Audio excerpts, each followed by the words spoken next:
যে ইডি একেবারে যে মামলা করেছে সেই মামলাতে তারা মুখ্যমন্ত্রী মমতা বন্দ্যোপাধ্যায় ছাড়াও একেবারে সিপি, ডিসি এবং মনোজ কুমার ভার্মা নগরপাল তাকেও যুক্ত পুলিশ এক্স পুলিশ অফিসার। আমি 38 বছর পুলিশে চাকরি করেছি।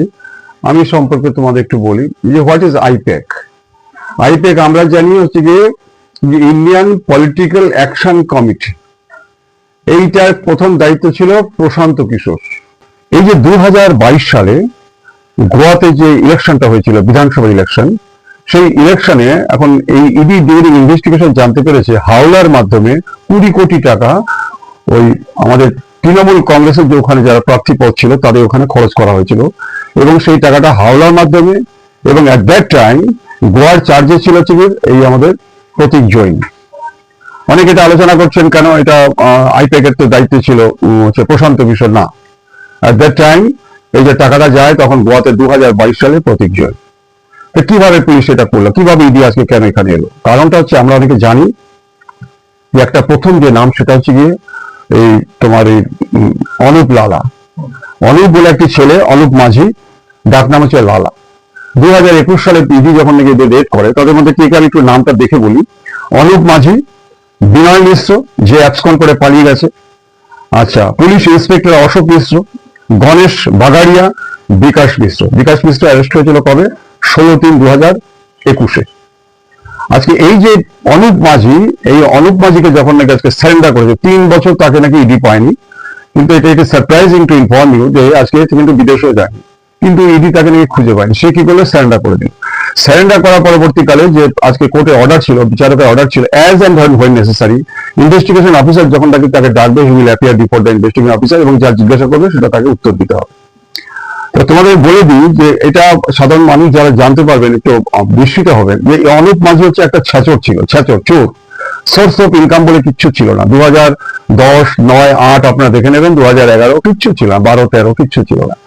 কিন্তু ইডি যখন ওকে নাকি আজকে জিজ্ঞাসা করে, বিভিন্ন কাগজপত্র পায়, সেই সময় তার থেকে মানে 15,000 কোটি টাকা, শুনে নিন, 15,000 কোটি টাকা সে নাকি কয়লার মাধ্যমে আয় করেছিল বলে এটার কাছে সংবাদ ছিল।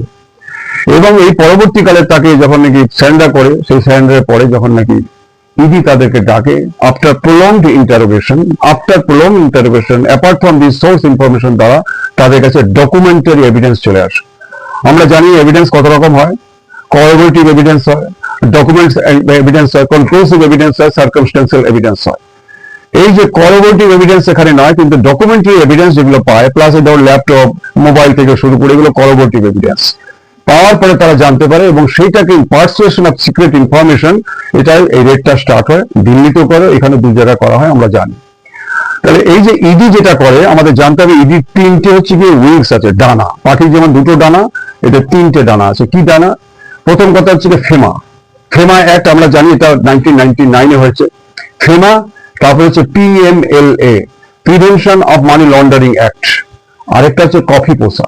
এই কফি পোসাটা কি? এই যে আমরা NIA করে, ন্যাশনাল ইনভেস্টিগেশন এজেন্সি, যে আমাদের বিরাট বিরাট কেসগুলো করে, এই সমস্ত হচ্ছে কফি পোসা। এই যে PMLA অ্যাক্ট, এই PMLA অ্যাক্টে কিন্তু আজকে এই যে তদন্তটা হচ্ছে, এই তদন্তটা হচ্ছে PMLA act.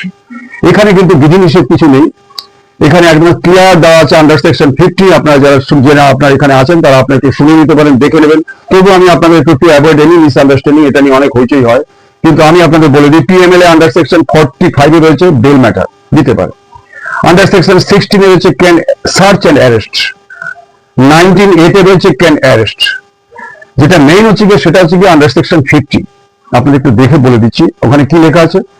Can directly search and seizure without calling any person, মানে as witness ডাকার কোনো প্রয়োজন নেই, and which will be acceptable as evidence in court। এখন আপনাদের এই কথাটা ক্লিয়ার করে বলে দিচ্ছি কেন, অনেকে বলছে এতদিন পরে করছে কেন, এটা কোনো নিয়ম নেই। আমরা যারা পুলিশে চাকরি করি, আমরা IPC CRPC নিয়ে কাজ করি, আমাদের একটা বিধিনিষেধ আছে যে 60 ডেজের মতো অমুক আছে। আর এই যে PMLA অ্যাক্টটাতে এখানে আপনারা দেখে নেবেন যে 60 ডেজ, দেখবেন এই যে ওই সুজয় কাকুকে যে করেছে, কাকু থেকে শুরু করে আর অন্যান্য যারা এই কেসে দিয়েছে 58, 54 ডেজে চার্জশিট দিয়েছে। কিন্তু তাই বলে এই নয় যে আমি 60 ডেজে আমাদের দিতে হবে, এই নয়। কারণ ডিউরিং ইনভেস্টিগেশন বা লিখে দিই আমরা, বা তারা লিখে দেয়, due to preoccupation every law and order duty, I am not in a position to submit charge sheet or final report. Further date may kindly be allowed. সাথে সাথে অ্যালাউ করে দেয়, লেজিটিমেট গ্রাউন্ড দেওয়া দরকার। এখন